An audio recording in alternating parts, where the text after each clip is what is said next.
They sent dogs after us. The vicious history of slave hunting hounds in America.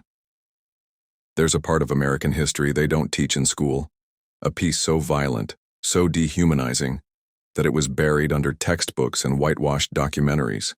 But we remember, before there were canine units, before police dogs were hailed as heroes, there were slave-catching dogs, beasts bred specifically to track, hunt, and rip apart black flesh. And yes, that was their only job. One of the most feared was called the Dogo Cubano, or Cuban bloodhound.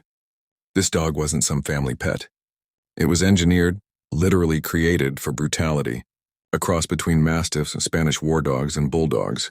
Its jaws could crush bone. Its scent memory was sharp, but its purpose? Even sharper, to drag enslaved Africans back into bondage or leave them bleeding in the dirt if they resisted. These dogs were imported into the American South in the 1800s, especially during times when uprisings were feared. When enslaved people escaped, which many did, these dogs were unleashed. Don't think of them as trackers like you see in the movies. These weren't just finders, they were weapons with teeth. They were trained not just to find, but to attack, to disfigure, to terrorize. Many enslaved people left behind haunting testimonies. They told of how the dogs would tear flesh from bone or rip open a person's back, thighs, and calves. Sometimes they survived the mauling, only to be whipped, chained, or lynched when returned. Some slaves would rub onions, animal fat, even their own waste on their skin to throw the dogs off. Others would jump into rivers, hide in trees, or slit their own wrists before being taken alive. The fear of those dogs was universal among the enslaved. They called them devil hounds and hell beasts. But what made it worse, this was all legal, sanctioned, encouraged, paid for by counties and slaveholders alike. These dogs were part of the first organized police units in America, the slave patrols.